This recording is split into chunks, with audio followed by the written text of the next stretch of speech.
ئێوارەتان باش من سامان بەشارەتیم بەرنامەی حەوڵپرسیارتان پێشکەش دەکەم. دەبوو ئەمڕۆ ئەنجومەنی وەزیرانی حکوومەت یاریمی کوردستان کۆ ببێتەوە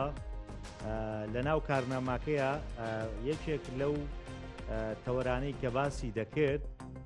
دیاریکردنی نرخی کارەبای 24 کاتژمێری بوو، بەڵام کۆبوونەوەکە ئەنجام نەدرا. سەوباز زۆرە لە ملاولا دەگوترێت حکوومەتی یاریمی کوردستان تاوەکو ئێستا خۆی یەکلایی نەکردووەتەوە لەسەر نرخی کارەبای 24 کاتژمێری. هەر یەکە و جۆرە قسەیەک دەکات، دەگوترێت ڕەنگە نرخەکە بۆ وەحدەیەک ببێ بە 156 دینار، هەندێکیش دەڵێن ڕەنگە لە 100 دینار بۆ 120 دینار دیاری بکرێت. بەڵام ئەمانە تاوەکو ئێستا هەر قسەن و ئەنجومەنی وەزیران بڕیارەکەی نەداوە، هەرچەندە لە ڕابردوودا بۆ خەڵک بەکارهێنانی کارەبای نیشتیمانی ئاسانتر بوو بە نرخەکە لە 18 دینارەوە دەستی پێ دەکرد تاوەکو 40 دینار. بەڵام ئێستا نرخەکە بەرز بووەتەوە بەو پێی کە قسەی لەسەرەکرێ دەبێ ئیدی هاوڵاتیان بە شێوەیەکی پێویستی کارەبا بەکار بێنن، چونکە ئەگەر ئاگایان لە بەکارهێنانی کارەبانە بێ ماگانە پارێکی زۆریان بۆ دێتەوە. من ئەم شەو گفتوگۆ دەکەم لەسەر ئەم تەوەرە و لە ناویشیدا، یعنی یەکێک لە میوانەکانم کە سەرۆکی پێشووی لیژنەی پیشەسازی وزەی ئەنجومەنی پارێزگای سلێمانی بوو، قسەیەکیش دەکەین دەربارەی غاز و بانزینیش،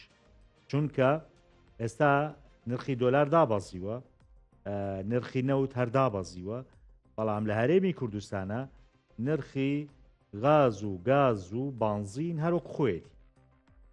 میوانەکانم هەر یەکە لە کەریم عەلی سەرۆکی پێشووی لیژنەی پیشەسازی وزە لە ئەنجومەنی پارێزگای سلێمانی کە بە شێوەیەکی ڕاستەوخۆ لە کەلارەوە لەگەڵمە، لە وڵاتی ئەڵمانیاش ڕێبوار عومەر ئەندازیاری کارەبایە، ئەویش بە شێوەیەکی ڕاستەخۆ لەگەڵم دەبێ. هەردووکتان زۆ بەخێر بێن بۆ زوو. سەرتا دەچمە لای کاکەریم. کاکەریم، ئەگەر جەنابەت پێم بڵێیت تۆ قسەت هەبوو لەسەر نرخی کارەبای 24 کاتژمێری، خۆ لەلایەک ڕەنگە هەم بۆ ژینگەی کوردستان هەم بۆ خەڵک سوودێک وەربگرنەوەیە کە مۆلیدەکان دەکوژێنەوە، خەڵک نەجاتی دەبێت لە کارەبای جارێک مۆلیدە جارێک نیشتیمانی دێتەوە، یەک کارەبای دەبێوش کارەبای نیشتیمانیە، بەڵامی ترە بێ وەکو دارەی کارەبا خۆیانە لە نۆزاتی کارەبا دەستی پێوە بگرێت، ینی بە پێی پێویست بەکاری بێنێ. ئەم پرۆژە بۆ خراپە بۆ خەڵک.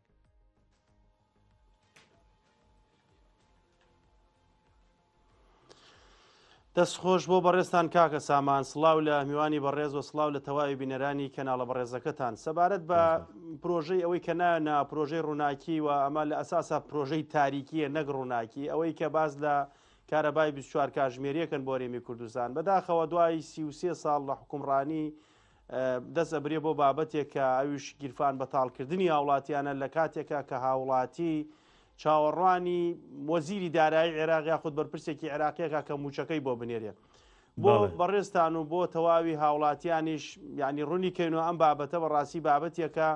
بابەتێکی نادەستوریە، پێشێلی مادەکانی دەستور مادەی 28 و هەروەها مادەی 111 دەستور و هەروەها مادەکانی دیکەی دەستوریش لەوانە مادەی 114 بڕگەی دوو لە مادەی بڕگەی دووەم لە مادەی 114 دابشکردن و سەرچاوەسەرەکانی وزەی کارەبا ئەرکی یاخود دەسەڵاتی ئاوبەشی نێوان حکوومەتی فیدراڵ و حکوومەتی هەرێمەکانە، واتە ئەم بابەتە پێشێلکاریەکی دەستوریە و هەروەها لە کاتێکیشا حکوومەت دەسی بووە کە حکوومەت خۆی کاربڕێکەرە و پێشێلکاریەکی نایاساییە کە حکوومەت توانای ئەم بڕیارەی نییە و هەروەها بابەتێکی تر پێشێلی یاسای ژمارە 6 ساڵی 2021 یاسای وەزارەتی کارەبایشە و هەروەها لە مادەی چوارەمە لە یاساکەی خۆشیانەوە پێشێلی ڕێنمایی ژمارە 2 وەزارەتی کارەبای ساڵی 2021. ینی ئەم پێشێلکاریە یاسایانە و دەستوریانە ئەکرێ ئەگەر لە پێناو بەرژەوەندی هاوڵاتیان نابواە ئێمە ئەکرا دەستخۆشی بکەین بەڵام ئەم هەموو پێشێلکارە دەستوری و یاسای و ڕێنمایە ناکرێ هەمووی بۆ ئەوەیە گیرفانی هاوڵاتیان بەتاڵ بکرێت لەو پارەیەش کە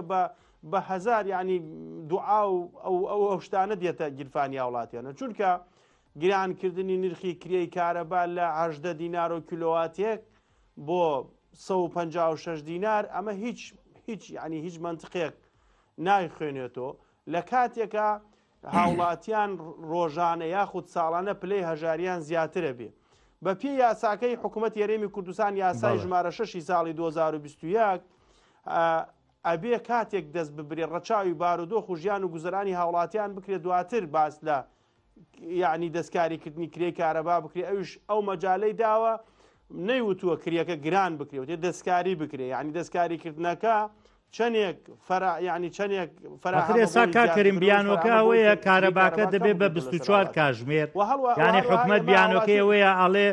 لە جاتیەوەی خەڵک پارەی مۆلیدە بدا ئەو پارە ئەدا بە کارەبای نیشتیمانی و کارەبایکی پاکی 24 کاتژمێریە بۆ کێشەیە کاکە سامان ئێمە بەڵێ ئەم حکوومەتە ئێمە چۆن بڵێ کار و کردەوەکانی خۆی وای کردووە کە هیچ قەناعەتمان بە قسەکانیان نەبێ لە ساڵی 2010 بە هەمان شێوە کاتێک کە دەستیان برد بۆ پێوەری زیرەکی کارەبا عەقدێکی 300 ملیۆن دۆلاریان کرد باسیەوەیان کرد کە ئەم پێوەری زیرەکە کارەباکە بە 24 کاتژمێر و گرفتی کارەبا نایەڵێ ئەوانە بینیمان هیچ سوودیەکی نەبووە تەنها ئەو گرێبەستە بوو کە ڕۆیشتووە هەنێک جیازیاندا لەو ئامودوانە کە تەنها کارەبای لەسەر هاوڵاتیان سنووردار کرد بۆ 18 ئەمپێر یاخود 20 ئەمپێر و هەروەها بابەتێکی تر کاکە سامان کە حکوومەت باسی مۆلیدە و پیسکردنی ژینگەکە ئەمە یەکێک لە نیشانەن یەکێک لە دەستکەوتە ناشرینەکانی ئەم حکوومەتە و دەسەڵاتدارانی هەرێمی کوردستانە ئەوایە لە نەوەتەکانە گرفتی کارەبان نەمایە و چارەسەر وایە ئەمە لەوەی کە حکوومەت بەرپرسانی حکوومەت سوودیان لە مۆلیدە و گاز فرۆشتن بە مۆلیدەکان ئەبینی بۆیە هیچ هەنگاوێکیان نەنا بۆ ئەوەی کە کارەبا زیاتر بکەن لە هەرێمی کوردستانە بۆ بەڕێستان و بۆ تەواوی بینەرانی ژە و کارەبایی لە هەرێمی کوردستان نایە کارەبای کەرتی تایبەتە ئێمە لە هەرێمی کوردستانە چەند سەرچاوەیەکی کەم بەدەست حکوومەتی هەرێمی کوردستانە کارەباکەی 100% لای حکوومەتی هەرێمی کوردستانە 5 وێزگەی بەنداوی دوکانەکە ئێستا هیچی ئیش ناکا کاری وێزگێکی 80 مێگاواتە 3 وێزگەی بەنداوی دەربەنیخانە کاری وێزگێکی 83 مێگاواتە کە ڕێژەیەکی زۆر کەمی کارەبا بەرهەمێنە ئەوش لەوەیە کە بەهۆی سیان نەکردنەوە بۆستێ دو باقی ئەو کارەبایی کە بەرهەمێنێ نزیکەی 4000 مێگاواتە لە هەرێمی کوردستانە بەدەست کەرتی تایبەتەوەیە واتە کەرتی تایبەت بەرهەمێنێ نەک حکوومەتی هەرێمی کوردستان ئەمە هیچ دەستکەوتێکی دیانێ و ئەمە نابێتە هۆی ئەم بەناو پرۆژەیە نابێتە هۆی ئەوەی کە یعنی کارەبا زیاد بکرێت بۆ هاوڵاتیان بۆیە ئەبێتە هۆی کوژانەوەی گڵۆپ و ئامێرە کارەبایەکانی هاوڵاتیان دواتر ئەمەوە ئەکاکە حکوومەت ناوێ بنێ کارەبای 24 کاتژمێری کارەبایەک تو ئەگەر هاوڵاتیەک دەستی بۆ ببا نەوێرێت یعنی نەتوانێت گڵۆپێک دابگرسێنێ گیرفانی بەتاڵکا بە دڵنیام کارەبا هەر نەبێ باشترە یعنی تۆ ئەمات گەڕێنێتەوە بۆ نەوەتەکان یعنی ئەو گەڕەکانەی کە هەیەسە لە هەولێر و لە سلێمانی ئەوانە بڕۆ ینی حەز پێم خۆشە کەناڵەکەتان سەردانی بکە بزانین ئایا ئەو گەڕەکانە ڕووناکیە یاخود تاریکیە بۆیە بەڵام بۆ لەگەڵ ئەوانی کاکەریم ینی بابسیارێ بکە بۆ لەگەڵ ئەوانی کە خەڵک بەپێی پێداویستی کارەبا بەکاربێنێ ینی چی پێویستەکە بۆ نمونە هاوڵاتیەک لە ماڵەکەی 20 گڵۆپێ بکە لە کاتێکا کە لە ژوورێکا دانیشە بە 4 گڵۆپی ئەو ژوورە پێ بکە خۆشی باشە زانی کارەبا زیاتر بۆیلەر و سپلیت زۆرتر کارەبا ڕاکێشێ کاویش زیاتر بە زستانایە بەڕاستی وەرزەکانی کە تۆ کارەبا بۆ ینی زیاد سەرفەکەی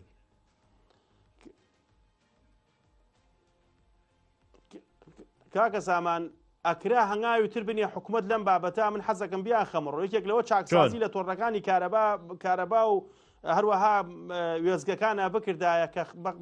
و هەروەها پێوەری زیرەکی بە شێوازێک ڕێک بخستایە کە ئەو کارەبایی خۆیان ناوێنن بە هەدەرەدرێت 35 بۆ 45 لە سەدی بەوتەی بەرپرسانی هەرێم کارەبای بەرهەم هاتوو لە هەرێمی کوردستانە دیار نامێنێ ئەمە بۆ خۆی کارەساتە ئەم 35% هەنگاو نانرێ بۆی بگەڕێنرێت و ئەو کرا حکوومەت چاکسازی لە تۆڕەکانی کارەبا و هەروەها ماڵی بەرپرس و کارگە و ئەو شوێنانەی کە هەیەە پێوەری بۆ ببەسترایەوە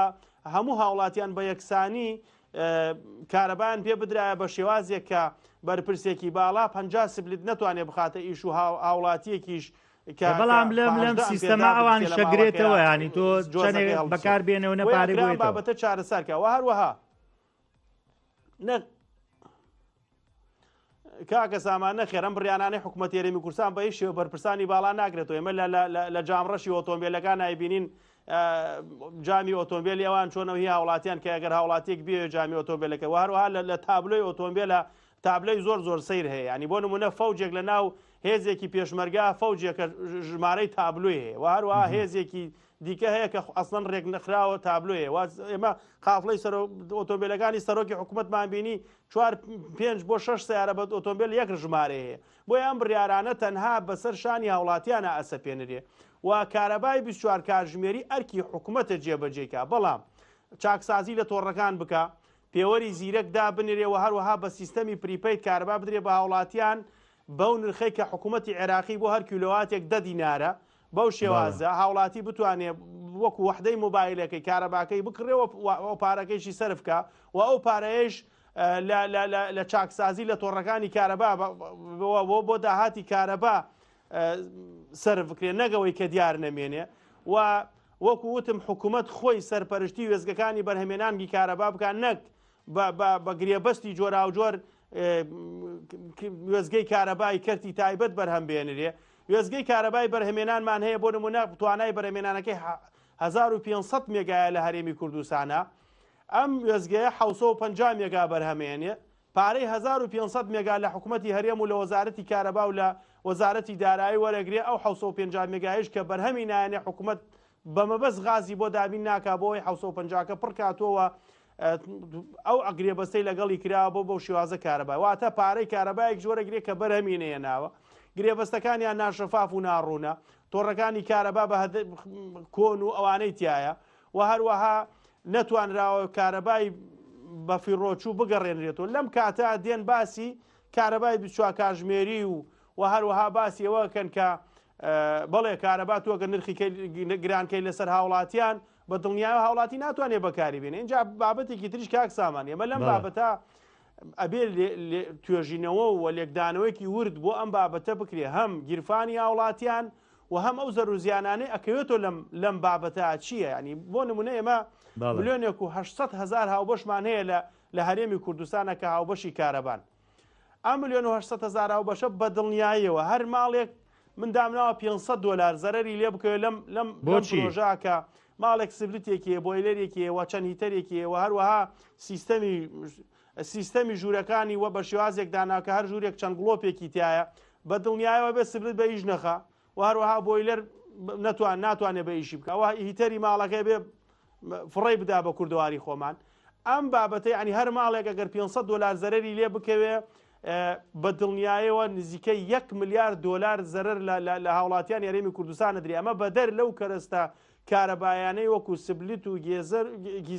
گیزەر و بۆیلەر و هەروەها هیتەر و ئەو ئامێرە کارەبایانەی کە کارەبای پێویستە کە لە بازاڕەکان بازرگانانی هێنایەنە باشە ئێمە ئەم پارەی وڵاتی خۆمان بووە بە فیڕۆ بدرێ ئەکرا حکوومەت وەکو زۆر باشە کاک عەلی تۆڕەکان بکە هەموو زانیاریەکانت ئێستا مەیە بە من دواتر ئەگەڕێم وڵات کاک ڕێبوار عومەر ئەندازیاری کارەبا ئەوش لە ئەڵمانیاوە لەگەڵمانە کە پێشتر جارێک میوانی بەرنمەکەی من بوو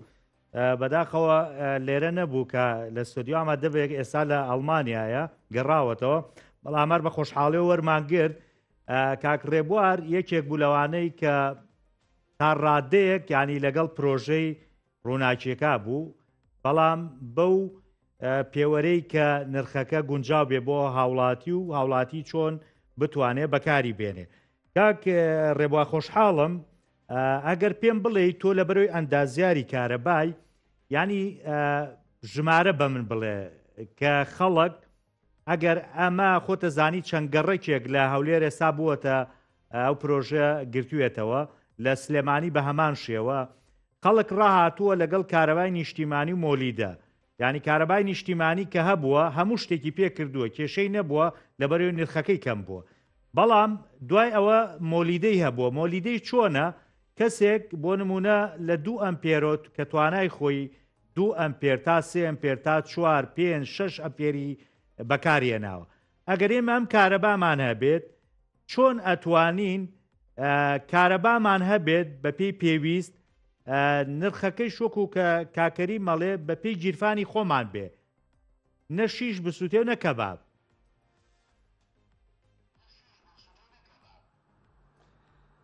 کاک سامانجان زۆر سپاس بۆی کە جارێک تریش بەسەرتان کردمەوە بەڕاستی دەستخۆشیت لێ یەکەم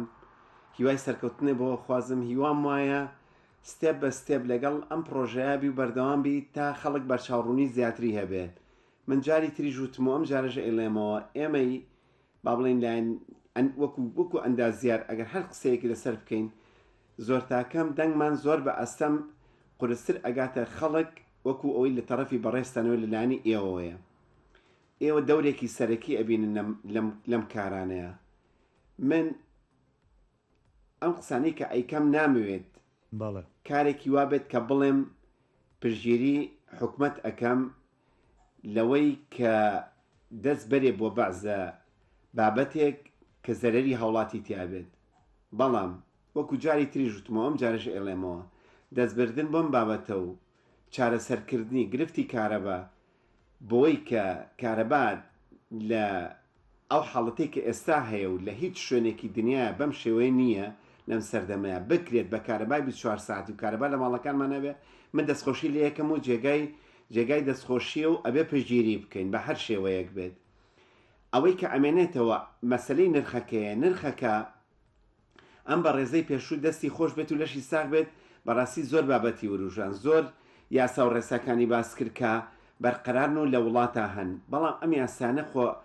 لە قورعانەوە نەهاتون و خۆ و پێغەمبەر نەیهێناو بۆمان و دەستکاری نەکرێت و نەگۆڕێت من باوەڕ ئەەکەم زۆربەی زۆری یاساکان لەجێی خوانین و پێویستە بە هەر شێوەیەک بێت دەستکاری بکرێت و بگۆڕدرێن من باوەڕم بەوە نییە کارەبایەکی هەرزان دەست بکەوێت هەموو هاوڵاتیان بە هەموو چونی تۆژەکانەوە وەکو یەک هەمان پارەبات باوەڕم بەوە نییە بەڵام ناشکرێت کارەبایەکی هەرزان بخرێتە بەردەستی شخصێک ئینسانێک هاوڵاتیەک کە داهاتی ماگانەی لەوانەیە داهاتێکی باش و پێویستی هەبێت لە بەرامبەریشە هەمە هاوڵاتیە کە بێت کە هیچ جۆرە داهاتێکی لە کوردستانە نەبێت و هەمان پارەی لێ وەربگیرێت ئەمە بەڕاستی ئەمە جێی قوبوڵ نییە ئەمە جێی وەکو ئەر ئەگەر لایەنی ئینسانیش تەماشای بکەیت ئیشێکی باش نییە من پێم باشە ئەم مەسلەی کارەبایە خەڵکەکان کۆمەلگا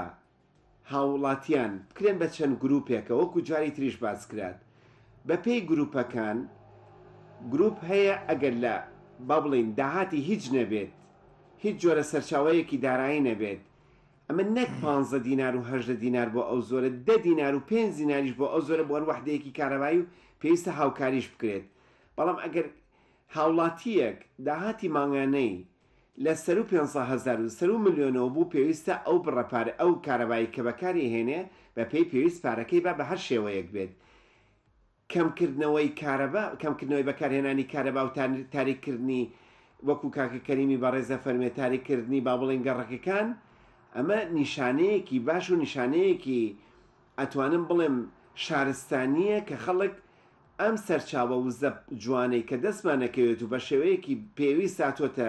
ماڵەکانمانەوە بە هەدەری نەدەین ئێمە هیچ یەکێک لە ئێمە ڕازینین ئەگەر کەمێ خواردن لەسەر سفرەکانمان بمێنێتەوە ئەوها بە خۆڕایی فڕی بین لەبەری پێڵێن گوناحە و نابێ ئیسراف بکرێت باوەڕ بکە ئیسرافکردن لە خواردنە چەندێ گوناحی هەیە ئەتوانم بڵم لە وزات 4 جار گوناحی هەیە چونکە بالئەخیرەن ئەگەر خواردن تەنها ئەوە نەبێت کە من خواردنێکم فڕێداوە لەوانێ چەند زیندەوەرێکی سوودی لێ بینێ بەڵام ئیسرافکردن لە وزەیە وامان لێ هاتووە کۆمەلگای بەشەرێتمان گیانۆتە مەرحەلەیە کە کەوتونەتە کۆڵانی داخراوە و ئیتر هیچ ڕێگایەکی ڕوونمان نەماوە بەم شێوەی ئێستا و بەم شێوازەی ئێستا بەردەوام بین باوەڕ بکات جیهانمان خستۆتە خەتەرەوە من پێم سەیرە ئەمڕۆ چاوەڕێ ئەوە بکەین خەڵک کارەبای زیاتر لەبەر سابێ بە شێوەی زیاتر کارەبا بەکاربێنێ. ئێمە لە کوردستانە ئەو کەمێتە وەحدەی بۆ هەر هاوڵاتیەک لەبەردەستە زۆر زیاترە لە هەموو وڵاتانی دراوسێمان ئەتوانم بڵم تا ڕادەی لە وڵاتانی ئەوروپاش.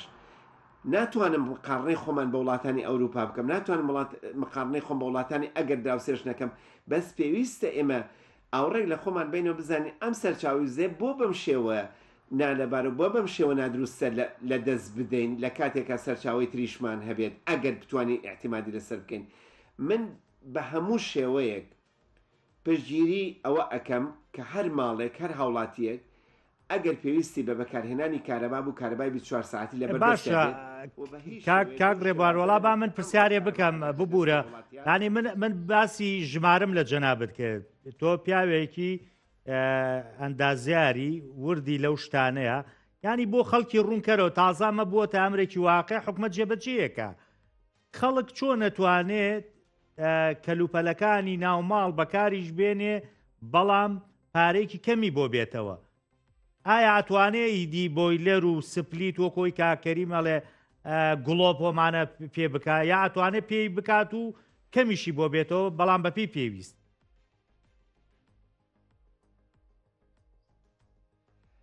ئەگەر لەسەر ژمارە قسە بکەین،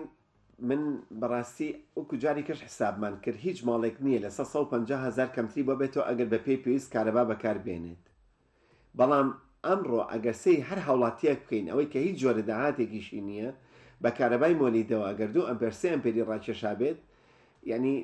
مستحیلە لە 40-50,000 کەمتر بات ئەگەر 2 ئەمپێری ڕاکێشا بێت کارەبانیت. ئەوە نیسبەتەن بەو کارەبایی کە ئەمڕۆ ئێمە باسی ئەکەینەوە لە بەردەستی خەڵکا بێ هەر کارەبانیە. ئەوەی لە مۆلیدەوە بەدەستمان ئەگات ناکرێت بە هیچ شێوەیەک. ئەمڕۆ ڕێگا بەوە بدرێت بەردەوام بین لە بەکارهێنانی ئەو مۆلیدانەی لە گەڕەکانە بڵاو بوونێتەوە ئەو تەپوتۆزوق دووکەڵە بە قورگی خەڵکەکەن و لە هەمان کاتیشا لە جێگای باخ و باخچەکان مناڵان دروستدانراون. ئەبێ ئیل لە ئەم جۆرە بەرهەمێنانی کارەبای بگۆڕین بە هەر شێوازێک بێت. من لەوانەیە لە ساسە تەئیدی ئەوە نەکەم، بەڵێم ئەمڕۆ بەو خێراییە بڕی کارەبا گران بکرێت بۆەوەی کە هاوڵاتیەکی ئاسایی کارەباکەی پێنەدرێت، بەس ئەکرێت دەست و بردێ لەوەیە بکرێت پەرەڵێل کە سەرچاوی داهاتی هەموو ئینسانە هەموو ئەندامێکی ئەم کۆمەڵگا دیاری بکرێت بزانین سەرچاوی داهاتی تا ڕادێت چەنە. ئەگەر سەرچاوی داهاتی کەم بوو پێویست نیە هەلەی وەربگیرێت. من لەگەڵ ئەمەیانم، لەگەڵ ئەوەیانە نیم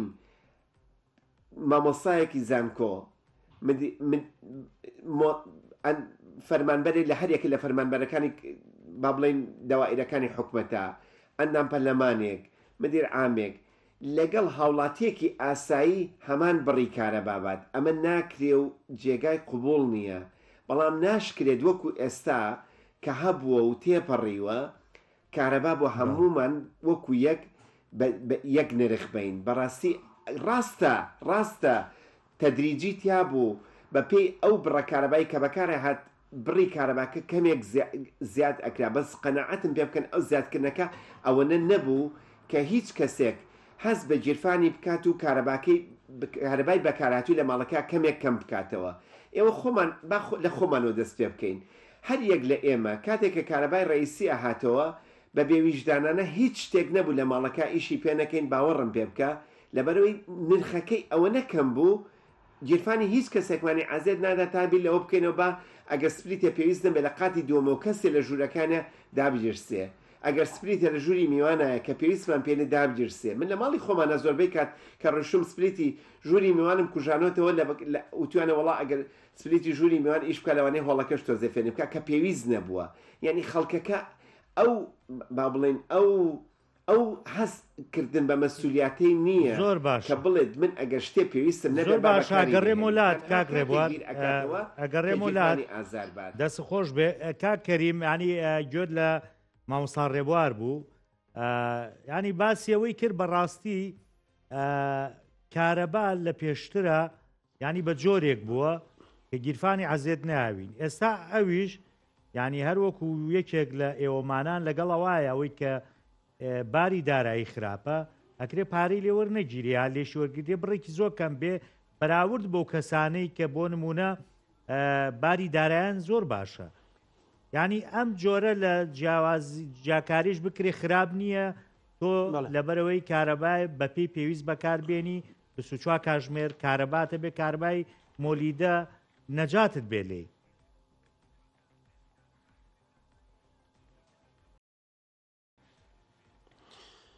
کاکە سامان ئەوەی لە هەرێمی کوردستانە بێەوەی دانیشتوی هەر جێگەیەکی جیهان بێ لەگەڵەوەیە کە کارەبا 24 کاتژمێر بێەوە ئەمە لەم سەردەمی بەڕاستی تەکنۆلۆژیا ئەم سەردەما هەر عیبەیە باسی کارەبای 24 کاتژمێری بکەین نەبێت چۆن هەوا هەیەوە کارەبای 24 کاتژمێری هەبێت چونکە ئێستا کارەبا لە وزەی خۆر بەرهەمێنێت لە با بەرهەمێنێت لە ئاو بەرهەمێنێت لە پاشماوەی ڕۆژانەی هاوڵاتیان بەرهەمێنێت یعنی کارەبا لە ئەنوا سەرچاوە بەرهەمێنێت ینی پێویستیەکی تەواوی هاوڵاتیان یعنی ئێمە مەفروز بوو نەک بڵین لەگەڵێ ینی ئێستا هەر عیبە ئێمە بڵین لەگەڵ کارەبای 24 کاتژمێرین ئەبوایە ئێستا ئێمە کارەبای 24 کاتژمێریمان هەبوایەوە زۆر لەوە زیاتریش بفرۆشرایە بە ناوچەکانی دەوروبەر چونکە هەرێمی کوردستان ئەتوانێت تەواوی سەرچاوەکانی وزە بەکاربێنێ بۆ بەرهەمێنانی کارەبا بەڵام ئەم نرخەی کە دائەنرێ لەگەڵ گیرفانی هاوڵاتیان ئێمە نییە ئێمە لە ڕۆژهەڵاتی ناوەڕاستین و ئەکەوینە باشووری ڕۆژاوای کیشوەری ئاسیا و دەوروبەرمان عێراقە تورکایە ئوردنە سووریایە سعودەیە ئەم وڵاتانێ من حەزەکەم چەند نرخێک بخەمە ڕوو کە سعودەیە 55 دینارە بۆ کیلۆواتێک کۆیت 30 دینارە بۆ کیلۆواتێک نەرویج کە لە ئەوروپایە 96 دینارە عێراق 10 دینارە پرۆژەی ئەمەی بەناوی ڕووناکی 156 دینارە یعنی تۆ وەرە لەم ئایا هاوڵاتیانی ئێمە موچەکەیان زۆر باشە داهاتی تاک ئەوە نەبەرزە و هەروەها بابەتێکی تریژە مەهر لە سایت و لە کەناڵە ئیعلامیەکانی دەسەڵات خۆی وەرمان گرتووە لە کوردستانە داهاتی تاک 247,000 دینار یعنی دانراوە داهاتی خێزان و تاک بەڵام 236,000 دینار خێزانە بێ بیداتە کارەبا بەڵام لە وڵاتێکی وەکو ئیتالیا 85 یۆرۆ ئەدا بە کارەبا لە کاتێکە 1680 یۆرۆ داهاتی خێزان و تاکە ئەڵمانیا 170 یۆرۆ ئەدا 2000 ینی نمونونەکان ئێمەش لەگەڵ ئەوەی داهاتی تاک لە هەرێمی کوردستانە بە شێوازێک زیاد بکرێ هاوڵاتیەک یاخود خێزانێک 2 ملیۆن دینار موچەی بێت و داهاتی بێقەیچێکە زۆر ئاسایە با 200,000 دینار بدا بە کرێی کارەبا بەڵام کرێکارێکی ژینگە پارێز 300,000 دینار 350,000 دیناری پێ بدرێت تۆ لە ماڵەکەیە سپلێتێکی نەبێ بۆ نمونە موبەریدەیەک و هەروەها بۆیلەرێک و هەروەها هیتەرێک و چەند گڵۆپێک ئیشکا ماگانە ئەگەر ئێستا 30,000 بۆ هاتی بێت و ئەبێ بە پێی ئەم زیادکردنەی کە هەیە ئەبێ ئەو هاوڵاتیە 400,000 دینار بداتە کرێی کارەبا ئەمە هیچ ئەقلێ قبوڵی ئەو جیاکاریە بکرێت لە نێوان هاوڵاتیانە وەزارەتی کارەبایە کە خشت بە هیچ شێوازێک کاکە سامان لە هەرێمی کوردستانە ئەبێ چاوەڕوانی ئەوە نەبین ئەم دەسەڵاتدارانە پرۆژەیەک بۆ خزمەتی هاوڵاتیان بێننە ئاراوە تەنها سوودی ئەم پرۆژەی بەناو ڕووناکیەیە خزمەت بەو گرێ بەستە ناشەفافە ناڕوونانە ئەکا کە لەگەڵ کۆمپانیەکانی بەرهەمهێنان و وێزگەکانی بەرهەمێنانی کارەبا کردویانە کە زۆر بە ناشەفافانە و بە ناڕوونی کردویانە لەگەڵ کێڵگەکانی غاز و کۆمپانیەکانی بەرهەمێنانی غاز کردویانە کە لە چەمچەماڵا وێزگەی بەرهەمێنانی کارەبامانەی غاز لە تەنیشتی لەگەڵ ئاو دەرەچێ غازەکەی پێ نادەن کارەباکە بەرهەمێنێ و بیدا بە هاوڵاتیان لە کاتێکە 750 مێگا بەرهەمێنێ 700 پارەی 1500 مێگا لە هاوڵاتی وەرەگرێ لە داهاتی هەرێمی کوردستان وەرەگرێ بێ ئەبرێ لە گیرفانی هاوڵاتیان بدرێ من ژمارەکانم خستە ڕوو 35 لە سەدی کارەبای بەرهەم هاتووی هەرێمی کوردستان لە کۆی 4000 مێگا دیار نامێنێ بە قسەی بەرپرسانی وەزارەتی کارەبا خۆی ئەم پرۆژەی بەناودا ڕووناکیە ئەم 35 لە سەددا ئەبا کێ کاکە هەر لە ماڵی بەرپرسان لە سیتەک و لە مێرگەپان و لە دەوروبەری هەولێر و لە دەوروبەری دوهۆک و لە شەقڵاوە سەیری بکەی ئەبینی ئایا هاوڵاتیەک 4 گڵۆپی هەیە ئەوان ئەم کێم کارەبا بە هەدەرە با و ئەیبا بۆیە ئەم پرۆژانەی کە دەسی بۆ بن لەم کاتە بەو پێشێلکاری نایاسایی و نادەستوری و ناڕێنمانەی کە من باسم کرد ئەمە هیچ سوودێک بە هاوڵاتیان ناگەێنێ ئێمە ڕاستە منیش ئەڵێم یاسا و دەستور و ئەمانە دەقی قورئانی نین بەڵام تا ڕاتەیەک ئەم یاسا و ڕێنمایانە لە بەرژەوەندی هاوڵاتیانی تایە ئەو ڕێنمایی کە دانراوە لە ڕێنمایی ژمارە دووە خشتەکەی ئەمەیەکە لە 1 وحدە بۆ 450 وحدە بە 18 دینار و لە 450 بۆ 900 وحدە بە 42 دینار و هەروەها لە 900 بۆ 1500 بە 60 و بە 72 دینار ئەمانە یعنی لە هیندا نەنراوە یعنی تا ڕادەیەک بەرژەوەندی هاوڵاتیان و گیرفانی هاوڵاتیانی ڕەچاو کردووە بەڵام تۆ ئێستا دێی بە پێشووتر بڕیارێکیان ئەمە بوو کە بڕیارێکیان دەرکرد بۆی سیتیەکان گران بکەن لە ساڵی 2020 ئێمە لە ئەنجومەنی پارێزگای سلێمانی زۆر دژایەتیمان کرد و دژیشی وەستاین و تا ڕادەیەک ڕێگریمان کرد ئەو کات ئێمە مەترسیەکانیمان خستە ڕوو و ئەمە تەنها باسییان لەوە کرد کە بۆ سیتیەکان و بۆ پرۆژە ڤێلاکانە بەڵام بەداخەوە ئێستا ئەوە تا تەعمیمیەکەن بەسەر هاوڵاتیان هێرێمی کوردستانە داهاتی هاوڵاتیان هێرێمی کوردستانی ئێمە پشتی بە موچە بەستووە موچەکەیش ئەوە تا داهاتی ناوخۆ و داهاتی نەوت دیار نییە لە ساڵی 2023 نزیکەی 250 یعنی ملیۆن بەرمیل نەوتیان فرۆشتووە ئەمانە هیچ داهاتێکی دیار نییە ڕۆژانە لە ساڵی 2023 لە ساڵی تقریبا 2024 حکوومەت پێشەوەی کە نەوت ڕابگرێت 300 میلیۆن دلاری لە داهاتی نەوت وەرەگرت کەی کرد 450 ملیار دینار لەگەڵ داهاتی ناوخوا 900 ملیار دیناریان تەکمیلا کرد بۆ موچە خۆرانی هەرێمی کوردستان ئێستا بە هەموو داهاتی ناوخۆ 50 ملیار دینارە درێتە حکوومەتی عێراقی واتە ئەم داهاتانە هەمووی ئەبرێ ئەم دەسەڵاتدارانە ئەیبن کە بێڕەحمانە ئێستا هاتوون تەماحیان کردوتە گیرفانی هاوڵاتیان ئەگەر موچەیەک بە 1000 فەلاکەت لە حکوومەتی عێراقی وەکو خێرێک بنێردرێ بۆ هاوڵاتیان هەرێمی کوردستان و موچە خۆران ئێستا یانێ ئەو پارەیەش لە گیرفانی هاوڵاتیان دەرکەن ئەمە پرۆژەیەک نییە بۆ خزمەتی هاوڵاتیان ئەمە پرۆژەیەک نییە خزمەتی هاوڵاتی بکەوە هاوڵاتی بتوانێت سوودی لێ ببینێ من کاکە ڕێبواریش هیوادارم لە دەسەڵاتدارانی ئێمە باش تێبگەیەکە هەر هەنگاوێک ئەنێن سوود و قازانجی خۆیان و کۆمپانیەکانیان تیانە بێ هەنگاوی بۆ نانێن بە پێی دەستوری عێراق سەرچاوەکانی وزە بۆ کارەبا بێ هاوبەش بێ و هەروەها بە پێی مادەی 111 دەستوری عێراق نەوت و غاز مڵکی تەواوی هاوڵاتیانی هەرێمەکان و پارێزگاکانە لە عێراقا بەڵام ئێمە لە عێراق کیلۆواتێکی کارەبا 10 دینارە لای ئێمە 450 وحدە بە 18 دینارە لە عێراق تا 1500 وحدە بە 10 دینارە بابە ئێمە ئەمە ئەگەر وەکو عێراقی پێناکەی لە نرخەکەی خۆیان بهێڵەوە باش ئەم داهاتش کە کۆیەکەی تۆ دواتر تو داهاتی کارەبا یعنی بێت تەسلیمی حکوومەتی عێراقی بکەی یان چی لەم داهاتەکەی بۆیە ئەمە بەڕاستی لەم کاتا دەستبردن بۆم بابەتە مەکو من لە ڕابردوو ژوتمە نە بڕیارێکی عەقلانیە نە مەنتیقیە نە یاساییە نە دەستوریە پێشێلی هەموو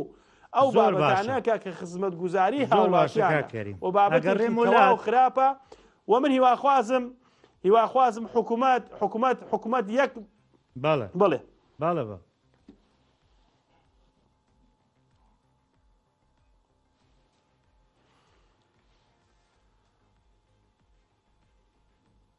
ئەگەڕێم وڵات کاک ڕێبوار تۆ ئەمەیکی باسی کرد کاکەریم کە مەوزوعی عێراق لە عێراقا بڵێن ئێمە هاوبەشی لە وزەیە یعنی لەوێ 1 وحدە 10 دینارە لای ئێمە لە 18 تا 72 ڕوە ئەمە بەشێکی بابەتەکەیە بەشەکەی کەی ڕەنگەی سا خەڵک گوێ لە جەنابە بگرێ بڵێ باشە من 4 ئەمپێرمە بووە کێشەم نەبووە و کارەبان بەکارهێناوە لەم پرۆژەیە ئەگەر هەر بە هەمان ڕیتمەکەی پێشوو 4 ئەمپێری هەبێ بای 4 ئەمپێر کارەبا بەکار بێنێ ئەبێت چی پێ بکات و چۆن بەکاری بێنێ کە مانگانە ئەگەر ئێمە 15,000 حسابکەین بۆ ئەمپێرێ دەکاتە 60,000 ئەمە بەس پارەی مۆلی دەکە ئەگەر ڕێگا بە دەستەکانی خۆش بێت بەڕاستی ئەمە یەکشت ڕاستکەمەوە من ڕاستی ئێستا لە ئەڵمانیام بەس لە عێراق لە کوردستانە ژیم کاکەریمی بەڕێز و بە بەڕاستی معجیبم بە داتاکانی بە ڕقەمەکانی بەو قسانەی کائیکات دەستخۆشی لێ یەکەم و هیوای سەرکەوتنی بۆ خوازم و ئومێدەواریشم ڕۆژێ بتوانم بە خزمەتی بگەم هیچ لاریەکم لەو قسانە نییە کە ئەیکات ڕاستە بەڵام باوەڕ بکەن ئەمڕۆ بێت بەیانی بێت ساڵێکی تر بێت 10 ساڵی تر بێت ئێمە ئەبێت ئەم سیستەمە لە ئەساسەوە چارەسەر بکەین من پێم باشە مادام حکومت دەستی داوەتێ حکومت هاتووە بڕیاری بۆ داوە بۆی چاکی بکات بە شێوازێکی سەردەمیانە چارەسەری بکات بەڕێزە فەرمووت 4 ئەمپێر ئێمە ئەگەر 4 ئەمپێرەکە بڵێن 1 کیلۆوە 1 کیلۆ ئاوەرە 1 کیلۆواتە 1 کیلۆواتەکە ڕۆژی 24 کیلۆواتە زەربی سی ڕۆژەکەی کەم ئەکاتە 72 720ەکەش زەربی سەیکەین یعنی تقریبا نزیکی ئەگەر 4 ئەمپێر بەکاربێنێ بە معدەلی کە هیچ 4 ئەمپێر بەکاربێنێ بە معدەلی ئەبێ نزیکی 100,000 دینار حساب بکات مانگەنە لێ وەربگیرێ ئێتە بە سپلیت و پرسیارەکەی بەڕێزی بە سپلیت و ینی بۆیلەر و ئەمانە یا بەس گڵۆپ ئەمە 4 ئەمپێرە 4 ئەمپێرەی کە جەنابە باسی کرد 4 ئەمپێرەکە ئەگەر ئێمە بڵێن ڕۆژی کە لە هیچ حاڵەتێکە لە هیچ حاڵەتێکی ئاساییە ئەوە نییە تۆ شەو ڕۆژ 4 ئەمپێر بە معدەلی بەکاربێنی کاتێ لەوانەیە 10 ئەمپێرە پێویست بێت کاتێ لەوانەیە بە 2 ئەمپێر ماڵەکەت بەڕێوە بچێت چونکە تۆ کاتێ لە 12 شەو بۆ 6 بانی حسابەکەی لەوانەیە نەڕوو ناچیت ئەوەنە پێویستە سەلاجەیەک ماکسیمم کۆمەڵێ ئەچیزەی تر ئیش بکات ئەگەر هاوین نەبێت یازستان نەبێت بەڵام مشکلەکە ئەوەیە تۆ ناکرێت ئەمڕۆ لە 100 سوود لە کارەبا وەربگری بۆ گەرمی و ساردی ئەکرێت لە جیاتی سپلیت موبەریدە بەکارپێنرێت کە بەڕاستی من زۆر پێم باشە دەمێکیشە خۆم بەس مۆریدە بەکارێنم موبەریدە بەکارێنم بەی شێوە سپلیتم بەکارنێنەوە و شتێکی زۆر یعنی نامەنتەقیە و لۆجیکی تیانە کە ئینسان بۆ ماڵگەرمکردنەوە و بۆ ئاوگەرمکردن کارەبا بەکارپێنرێ ئەبێ هەرچۆنێ بێت لەم حاڵەتیان احتیمال بکرێت سەر غاز چۆن غازەکەی ئێمە کارەبای پێتەولی دەکەین پێ بەرهەمەهێنین ئەم کارەبای ئەهێنین بۆ ماڵەکانمان کە خەسارەتێکمان لێیاوە واتە کاتێکە غازمان گۆڕیەوە بۆ کارەبا لە مەحەتەکانە خەسارەتێکی گەورەمان لێداوە کارەباکە نەقڵەکرێ بۆ ماڵەکان ئەمیش ئەبێتە هۆی ئەوەی کە خەسارەت لە دەستدانی لە ماڵەکانیشە دووبارە بۆ گەرمی بەکاری هێنینەوە ئەبێتە خەسارەت کە ئەکرێت غازەکە دایرێک بێنرێتە ماڵەکە و بۆ گەرمی بەکاربێنیا بۆ ئاوگەرمکردن بەکاربێنرێ ئەمانە نالۆجیکی تیا لە کوردستانە کە زۆربەی زۆری احتیمادمان لەسەر بۆیلەر و لەسەر گەرمکردنەوەی بە سپلیت بۆ ماڵەکانمان کە بەڕاستی لە جێی خۆیان نیە و ئەبێ ئیلا چارەسەر بکرێت ئیلا نابێت ئەو احتیماد لەسەر کارەبا بکرێت کارەبا بەکارهێنانی کارەبا ئەبێ کەم بکرێتەوە کەریم داتای زۆر لایە من حەز ئەەکەم دیراسی ئەوەش بکات بزانێت لە ئێرانە ماڵێک چەند کارەبا بەکارێنن بۆ هەر نەفرێ لە کوردستانی خۆمانە آخر بەس کاک ڕێبوار وڵات جیاوازیەکە زانی چییە کاک ڕێبوار ئێستا بۆ نمونە لە ئێران هەرزانترین شت غازە بەڕاستی بەڵام لێرە گرانە ینی خەڵک ئەگەر غاز بەکاربێنێ پارێکی زۆر زیاترە لەوەی کە کارەبا بەکارێنێ تۆ نەوتیش بەکاربێنێ بەخوا هیچ سەرف نەکا لە زستانەکە 3 بۆ 4 بەرمیل لەوت سەرفەکە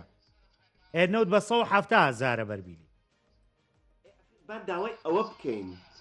با داوای ئەوە بکەین ئەم سەرچاوانەمان هەرزان بێت نەک داوای ئەوە بکەین کارەباکەمان هەرزان بێت با داوای ئەوە بکەین خەڵک کارەبا کەمتر بەکاربێنێت نەک داوای ئەو بکەین کارەبای هەرزان لەبەردەستە بارزووی بەخۆی بەکاری بێنێت من قەت لەگەڵ ئەوانی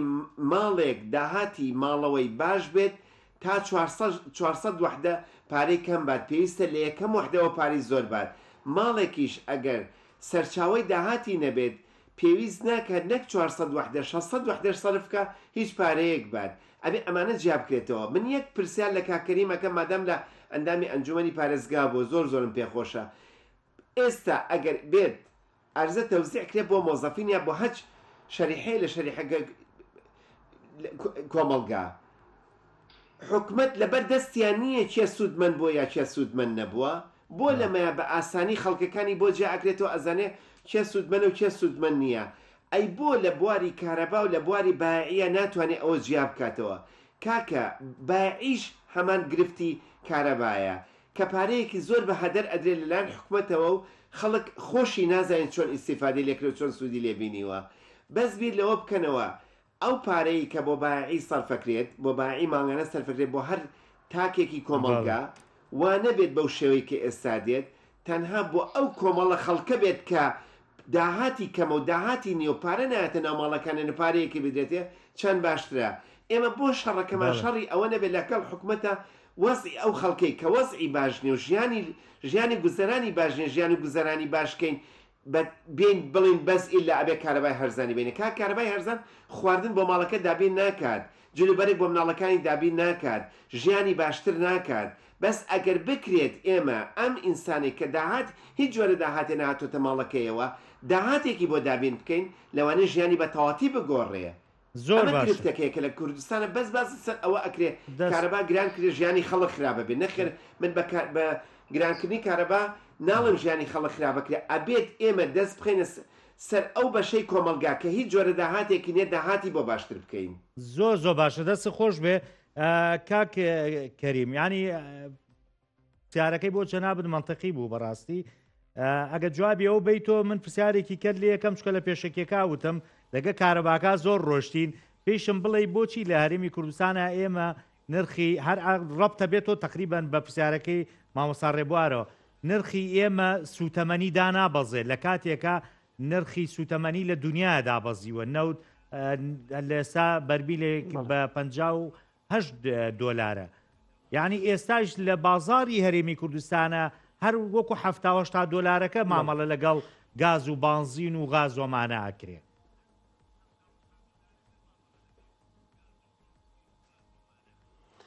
کاکە سامان هەردوو پرسیارەکە تقریبان ڕەبتی بە یەک گوڵامێ ئەو شەوەیە کە ئەم حکوومەت و ئەم دەسەڵاتەی هەیە لە هەرێمی کوردستانە حکوومەت و دەسەڵاتێک نییە خەمی بەرژەوەندی هاوڵاتیانی هەبێ. ئەگینا چەندین پرۆژە هەیە بۆ ئەوەی کە هەم نرخی سوتەمەنیشی پێدا بەزێنرێەوە هەروەها هەم هاوڵاتیانی سوودمەند بن لە داهاتی وڵاتەکەی خۆمان. من ئەڵێم ئەم زیادکردنی ئەم نرخە وەکو سەرەتای ژاماژەم پێدا گونجاندنی هاوڵاتیان و دەرکردنی پارەیە لە گیرفانی هاوڵاتیان بۆ ئەوەی تەکمیلەی ئەو گرێبەستەی پێ بکەن کە لەگەڵ کۆمپانیەکانی نزیکی خۆیانیان کردووە، نەک ئەوەی کارەبا بکەن بە 24 کاتژمێر. ئەگەر بیانوێن بابەتیان بکردایە ئەوە حکوومەت خۆی سوودی لە سەرچاوەکانی تر وەرەگرت با یەکێکە لە سەرچاوەکانی بەرهەمێنانی کارەبا ئاو یەکێکی دیکەیە لە سەرچاوەکانی بەرهەمێنانی کارەبا و هەروەها وزەی خۆر یەکێکی دیکەیە و پاشماوەکان کە